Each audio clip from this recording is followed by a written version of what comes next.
ఉదయనిధి స్టాలిన్కు ఈ పదవి ఇవ్వడం వెనుక షార్ట్ టర్మ్, లాంగ్ టర్మ్ ప్లాన్లు చాలానే వేశారు సీఎం స్టాలిన్.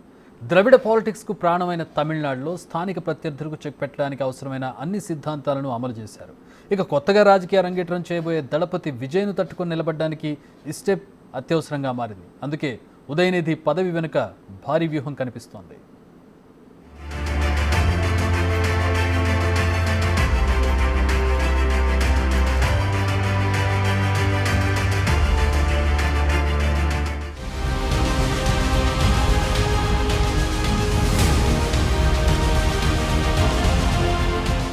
దక్షిణ పాలిటిక్స్ కు ప్రధాన కేంద్రంగా ఉన్న తమిళనాడు రాజకీయాల్లో స్థానిక పార్టీలకి ప్రాధాన్యముంది. దీనికి భిన్నంగా 40 ఏళ్లలో బీజేపీ నుండి ఇటీవలే ఓ నాయకుడు బలమైన నాయకత్వంతో ముందుకొచ్చారు. కె అన్నమలై దూకుడును చూసి తమిళ రాజకీయాలు రూపు మారుతుందని అనుకున్నారు. గతేడాది ఉదయనిధి స్టాలిన్ సనాతన ధర్మంపై వివాదాస్పద వ్యాఖ్యలు చేసిన సంఘటనను కేంద్ర స్థాయిలో రచ్చరచ్చ కూడా చేశారు. సనాతన ధర్మాన్ని కరోనా, మలేరియా, డెంగ్యూలతో పోల్చడంతో ఉదయనిధి విమర్శలపై తమిళనాడులో పొలిటికల్ వార్ జరిగింది.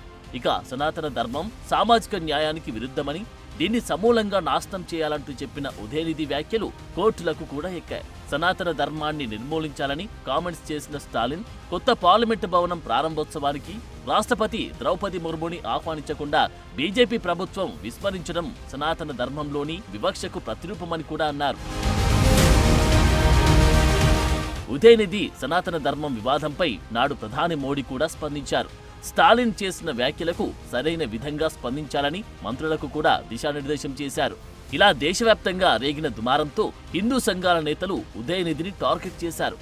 ఆయన్ను చెప్పుతో కొడితే 10 లక్షలు ఇస్తామని ఒకరంటే, ఆయన తల తీసుకొస్తే 10 కోట్లు ఇస్తానని ఒకరన్నారు. అయితే మీరు ఏమనుకున్నా నా మాటలు వెనక్కి తీసుకునేదే లేదని, చట్టపరంగానైనా సమర్థించుకుంటానని అన్నారు ఉదయనిధి స్టాలిన్. సనాతన ధర్మాన్ని వ్యతిరేకించడం కొనసాగిస్తామని అన్నారు. అలాగే తాను చేసిన వ్యాఖ్యల్ని కొందరు వక్రీకరిస్తున్నారని, తాను కులభేదాలు నశించాలని అన్నట్లు పేర్కొన్నారు. కేవలం హిందుత్వంలోనే కాకుండా అన్ని మతాల్లో కూడా ఈ భేదాలు పోవాలని తాను కోరుకుంటున్నట్లు తెలిపారు. ఏది ఏమైనా బీజేపీ చేసిన రాజకీయ రచ్చ మాత్రం తమిళనాడులో పెద్దగా పండలేదు. ఇక తమిళ సూపర్ స్టార్ విజయ్ 2026లో తన ఎన్నికల అరంగేట్రం చేయనున్న తరుణంలో ఉదయనిధి స్టాలిన్ హోదాను మార్చడం అతని స్థాయిని పెంచుతుందనడంలో సందేహం లేదు. ఈ పరిణామం డిఎంకే రాజకీయ యంత్రాంగానికి కూడా మద్దతునిస్తుంది. అతన్ని బలీయమైన నెక్స్ట్ జనరేషన్ రాజకీయవేత్తగా చేస్తుంది. సంప్రదాయ ద్రవిడ పార్టీలు డిఎంకే, అన్నా డిఎంకేలకు పోటీగా దళపతి విజయ్ టీవీకే పార్టీ ప్రారంభించిన కొద్ది కాలానికి ఈ పరిణామం చోటు చేసుకుంది. యువ ఓటర్లలో విజయ్కున్న పాపులారిటీకి విరుగుడు కోసం ఉదయనిధిని ఉన్నత లీడర్గా చూపించడం డిఎంకేకు తప్పనిసరి అయింది. దీనికోసం సీఎం స్టాలిన్ చాలా ఎత్తుగడలు అమలు చేశారు.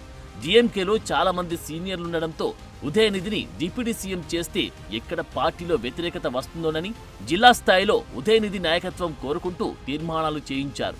దీంతో పార్టీలో అన్ని వర్గాల నుంచి ఉదయనిధికి మద్దతు లభించినట్లయింది. ఇక రాష్ట్ర అసెంబ్లీకి మరో ఏడాదిన్నరలో ఎన్నికలు జరగనున్న తరుణంలో ఉదయనిధి గ్రాఫ్ పెంచడం, దళపతి విజయ్కు గట్టి పోటీగా మార్చడం ఆవశ్యకమైంది.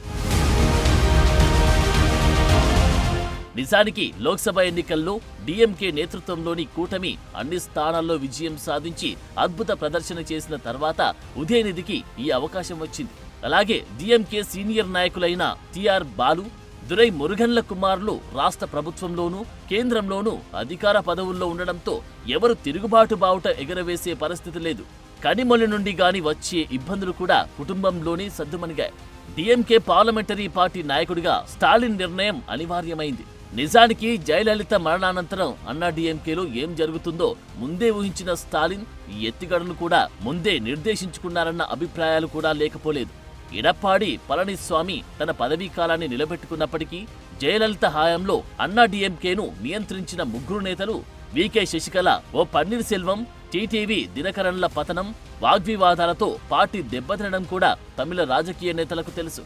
అందుకే స్టాలిన్ తన వారసుడికి కిరీటం పెట్టాలనుకున్నప్పుడు రాజకీయ భవిష్యత్తు దృష్ట్యా అంతా సమర్థించారు. నిజానికి లోక్సభ ఎన్నికలకు ముందే ఉదయనిధిని ఉప ముఖ్యమంత్రిగా చేస్తారని ఊహాగానాలు వచ్చాయి. అయితే సీఎం స్టాలిన్ తన రాజకీయ ప్రత్యర్థులకు వారసత్వ పాలన, బంధుప్రీతిని ఛాన్స్ గా ఇవ్వాలనుకోలేదు. అయితే ఇప్పుడు అవసరంగా మారిన తరుణంలో ఈ స్టెప్ తీసుకుంటున్నట్లు అర్థమవుతుంది. 2021 అసెంబ్లీ, 2024 లోక్సభ ఎన్నికల్లో ఉదయనిధి పార్టీ తరపున స్టార్ క్యాంపెయినర్ గా మారారు. అతని ఎన్నికల ప్రసంగాలు కాకాలు తీరిన రాజకీయ నాయకుల్లా కాకుండా సాధారణ పక్కింటి అబ్బాయిగా ఓటర్లను ఆకర్షించాడు. ప్రజల్లోకి దూసుకెళ్లి వాళ్లలో ఒకటిగా ఉండే శైలిని అలవర్చుకున్నాడు. ఈ శైలి 2026 అసెంబ్లీ ఎన్నికల ప్రచారంలో ఉదయనిధి క్యాంపెయినింగ్ లో స్టార్ డమ్ ను తీసుకొస్తుందనడంలో సందేహం లేదు. ఆ విధంగా 2026 నాటికి ఉదయనిధి డిఎంకే పార్టీలో సరికొత్త ఉదయానికి తెరలేపడానికి సిద్ధమవుతాడని సీఎం స్టాలిన్ విశ్వాసంతో ఉన్నారు. ఇక రాబోయే కాలంలో ఉదయనిధి రాజకీయ ప్రయాణం ఎలా సాగుతుందో భవిష్యత్తు నిర్ణయిస్తుంది.